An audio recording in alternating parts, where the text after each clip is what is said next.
Hello and welcome to Midwest Writers Room. Our mission is to encourage, educate, and celebrate writers of the Midwest. I'm Luella Schmidt. And I'm Ken Humphrey. Today's chapter break episode features Michael David MacBride and his latest publication called At the Wake, which comes out September 9th of 2025. Originally from Michigan, Michael now calls Minnesota home. He has delivered newspapers, worked for UPS, delivered pizzas, worked collections at a bank, was a roadie for a country band, was a grant writer and funder researcher for nonprofits. We're going to steal him for that, Ken. Taught Yep. English, literature, and humanities courses at universities and colleges in the Midwest and held a few other jobs in between. Now he writes. He helps others publish their books with Salty Books Publishing. He hosts, edits, and produces the Veritas Views podcast and has a regular job too. He thoroughly enjoys traveling and spending time with his wife and their two boys. Yikes. Based on that bio, I think we've got about 38 seconds of Michael's time, so we better Yeah. make this good. So here's a synopsis of At the Wake. At the Wake is a gripping portrait of Achiel Van Slyck, a veteran whose violent act in 1975 left a legacy of trauma, silence, and generational scars. Told through the voices of family and victims alike, this novel unravels the truth behind a man shaped by war and rage. As relatives confront the past and each other, they struggle to reconcile love with betrayal.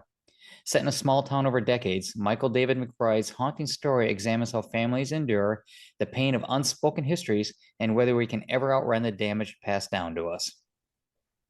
Sounds fantastic. Welcome, Michael, to Midwest Writers Room. How you doing today? Thanks so much for having me. I appreciate being here. And, in Minnesota, we're just kind of dodging the forest fires smoke before it comes your way. Yep. It's been a little smoky here in the upper Midwest, that's for sure. All right, so I gotta say, I love the closing line of your synopsis, being able to ever outrun the damage passed down to us. I mean, I Yeah. guess I just like the way that's phrased. So let's take this one from the top. Just starting from the basic level. How did the story come about? Sure. I'm deeply interested in family histories and stories. It's something that has always been a topic that's interested me. And especially, I don't know, the more you dig into family, the more you find these stories that nobody wants to talk about, or they get glossed over. And often drinks have to be, encouraged in order for the story to kind of come out over those things around a campfire or something. And as a kid, I remember kind of piecing together little bits and pieces of stories from different perspectives. And I liked that idea in a novel. I mean, I love people like Louise Erdrich, who does that kind of kaleidoscopic kind of approach to novel writing as well. And so I wanted to try it. And it seemed like family trauma was kind of ripe for that. It seems like if you dig enough, you'll find that in anybody's family. So I think And also like this, it seems like a lot of folks are interested and learning about generational trauma for the first time. There's sort of this critical mass. I hear about it, it passes my vision all the time and social media and stories and the news and stuff. So it's a good timing. thank you. right. Yeah. I don't really want to call it a trend because that's probably not the right word, but yeah, generational trauma is something that just really started to emerge probably in the last 10, 15 years as, something real that people are dealing with, right? I think we were finally able to put a label on it, and that was it. So interesting. So let's talk through the story itself. You told it through multiple perspectives instead of a single narrator. Can you talk us through the rationale behind that? Yeah, I was really thinking about the different settings where we tell stories. And, in my case, like really just echoing my experience of, being at funerals was one of those places where people tell stories that you've never heard before, because it's a weird gathering of cousins and family members that don't usually get together otherwise. And unlike a wedding, there's lots of quiet and time to tell stories. So at the wake seemed like this opportunity to get people gathered telling stories. But everybody's experience of an event is very different, and they remember different elements or different pieces stand out. And I really wanted to kind of play with that idea. I know as a writer, I like doing things that are novel and different, and so for me, that felt like something I hadn't really done before, was having the opportunity to get inside multiple perspectives and talk about the same people and stories, but giving them different color and aspects to it. I don't know if that makes sense, but Yeah, it makes great sense. And I remember the first time I went to a wake, as an adult, right? As a conscious adult, thinking independent and all that. And just think, oh man, this is so bad. Her mother's died. I don't know what to say to her. I go up and she cracks jokes. Like the daughter of the deceased was cracking jokes with me because again, her perspective, her experience on this was completely different than mine, right? She accepted it, and I was expecting to have to provide some solace, and instead, she's cracking jokes on me. So I like that idea of just kind of coming at it from different angles to explain everybody's approach. Yeah, I mean, the other situations are, like in a car, on the phone, in letters, and so each of the sections of the book kind of has pieces like that. But you're right, people deal with grief or trauma in any number of different ways. Humor is, I think, one of those things that helps with coping for sure. And I know in acting they talk about how close comedy and drama are. That's really just like the flip of the same coin. So Well, and I So guess you have I would different. add too, like what we know about memory too is that it's very unreliable. And so really, if you're trying to get a sense of a person or an event, that's the only way to do it is to get multiple points of view. And I can just imagine this sort of picture of the person filling in slowly as you use I like multimedia is what I call it. These novels that have, different forms of telling the reader what the story is. I love it.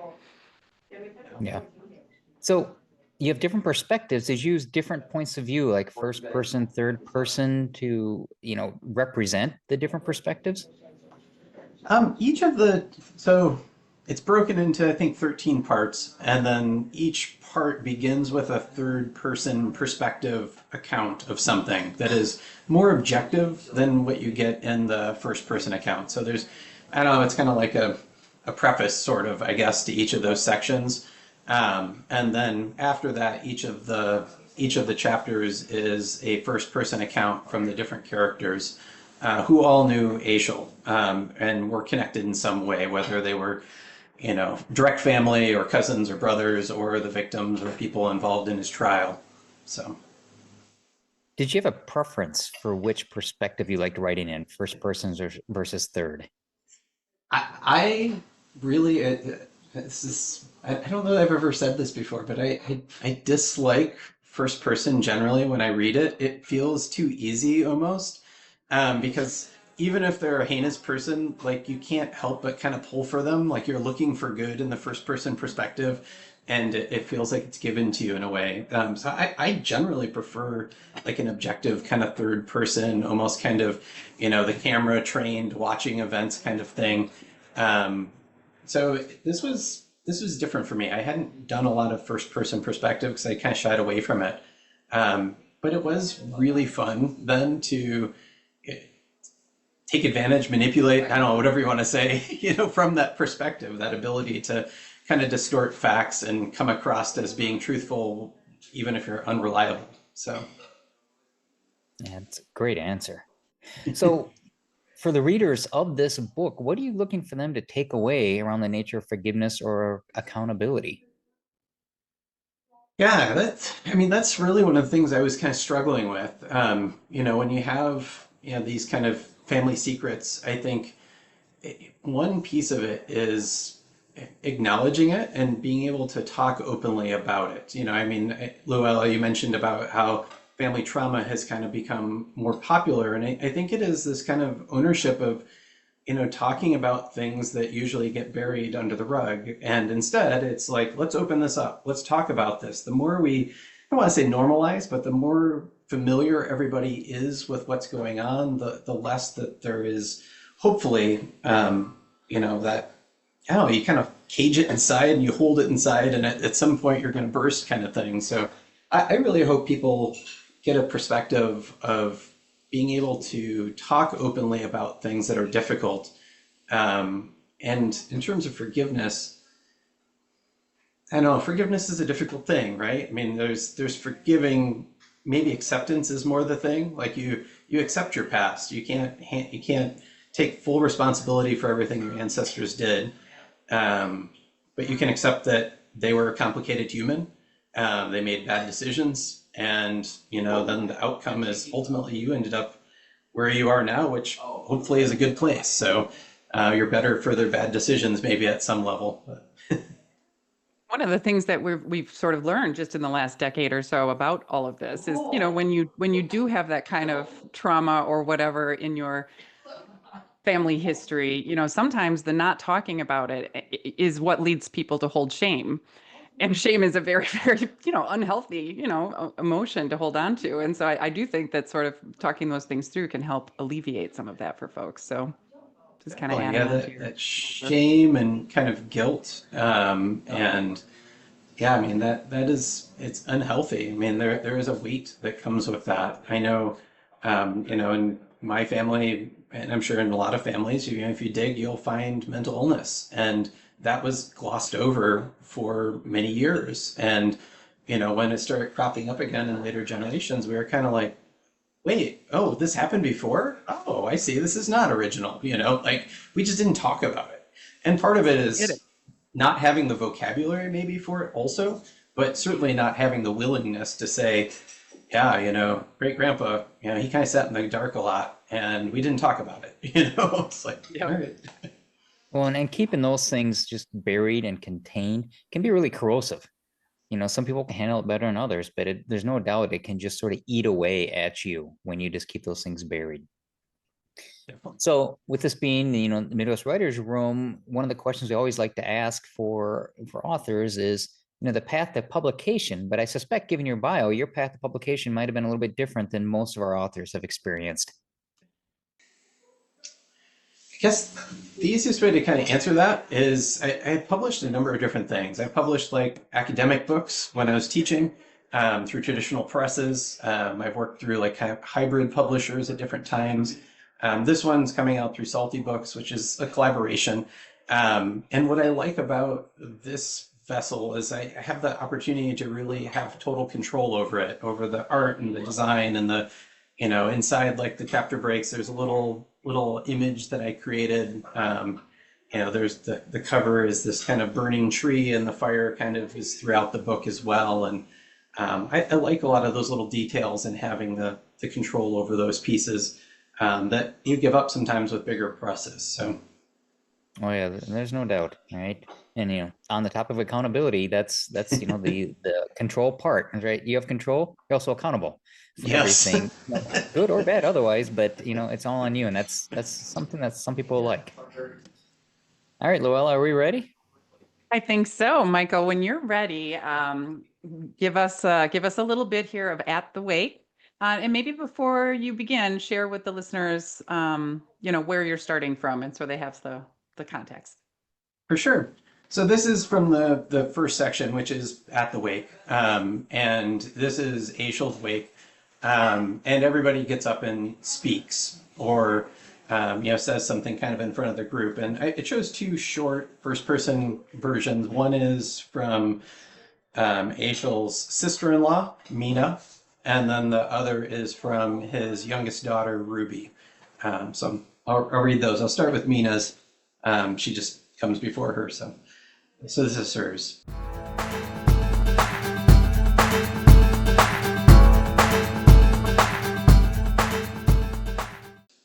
Look, I know we're not supposed to speak ill of the dead, but Achiel always knew how I felt about him, and him being dead doesn't change my mind. He was an evil, evil man. He had a tough life, yes, he lived through the war, me and my sister Lucia did, too. We didn't go around killing animals and burning things and killing that poor man. Maybe the poor man was trouble too, but he didn't deserve to be killed that way. And that man's family, I can't help but think about the poor girl that Achiel ruined, and then to kill her father. It's nice that some of you have good things to say about Achiel. I mean, I can't believe anyone is all evil. But from what I saw, well, I can only tell you what I saw, and none of it was good. And even though nobody was saying it, I know you're all glad he died before he got out. I was worried, and if you weren't, you were a fool. That man was going to do something. Who knows what, but he was going to do something when he got out. God saved us by stopping him before he could. He fought in 3 wars. You could say that he wanted to serve his country, but honestly, I think he just liked killing. Maybe the war in Belgium messed with his brain, or maybe his cruel father did. If you lived through something like that once, like we suffered, how could you go and volunteer to fight again and again? First time I understand. He was just a child living there in Belgium. He had no choice. He had to survive. I understand that, but I did the same. While we didn't have to carry guns because we were girls, well, Lucia was a woman, I was just 11, I understood even then that you do things because it's war and there's no choice.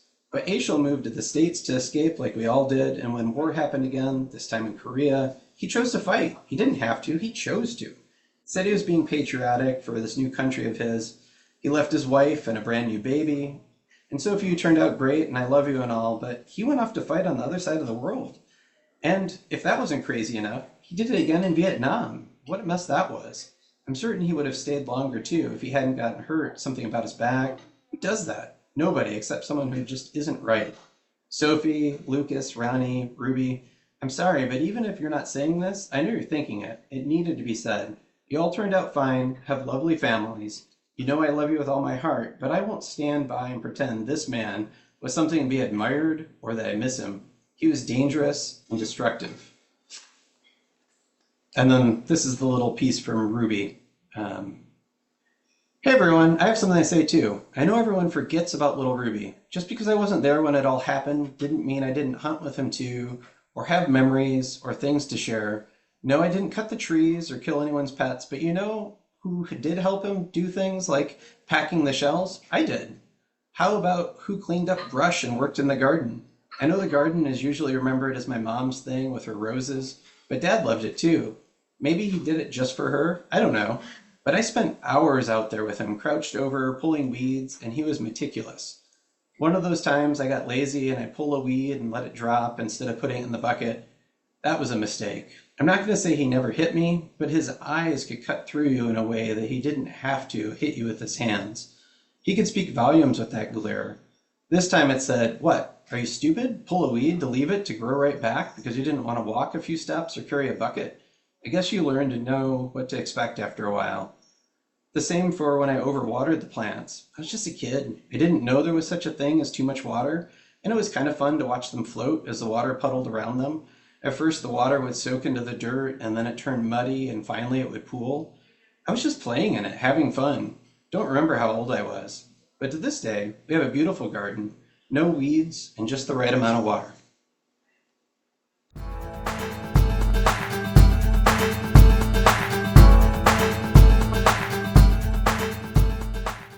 Nice. I like that a lot. That's two very different perspectives of slices of this man's life.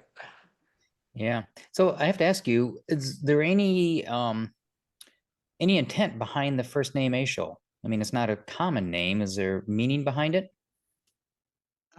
Achiel it was a family name, and I always kind of liked it. I mean, I feel kind of bad giving it to the villain, essentially, of the book, but it's a word a name I had never heard before, other than in my family, which my mom's side came from Belgium. Half of them were from Belgium and half of them were from Malta. And so I don't know, sometimes as a writer, you just look for that right name, and for whatever reason, this one just clicked. So It is a cool name. Great. Very good. Yeah, it's a good one. So tell our listeners where they can find more about you and keep tabs on the book's launch and all that. Absolutely. So I'm originally from southeastern Michigan, as you guys said. Saline, Michigan is my hometown. I'll be doing the book launch in Saline at our bookstore there, Fine Print Books, which is right there. Weirdly, like as a kid, when I grew up in that area, we never had a bookstore. We had a dime store that had like one of the little spinner racks with romance novels and the same comic books every week. And so they took this over and they turned it into a gorgeous bookstore. So we'll do the launch on September 9th when that comes out, and I'll be there for that. Otherwise, you can always find stuff for me on my webpage. It's just michaelmacbride.com. It's MacBride. I always say Mac and Bride, like bride and groom, because otherwise they try to abridge it or put a C in there, or sometimes a G. I don't know. I'm still setting up events in Minnesota and this area, but the launch I have planned already for Saline. So thank you for asking. All right. Yep, very good. And then we'll obviously list your website in the show notes, and listeners can check that out for your future signings. So at this time, I want to take a minute and thank Michael for introducing everybody to his latest novel, At the Wake. Thanks to everybody out there for hanging out at the Midwest Writers Room. I'm Ken Humphrey. And I'm Luella Schmidt. Words ignite imaginations and spark change. Never underestimate the power of storytelling. Midwest Writers Room is a production of the Wisconsin Writers Association. Writing and editing by Luella Schmidt and Ken Humphrey. Sound design and editing by Ken Humphrey. Music for the Midwest Writers Room was written by Michael Ramir C. For more information, please visit wiwrite.org/podcast. Thank you.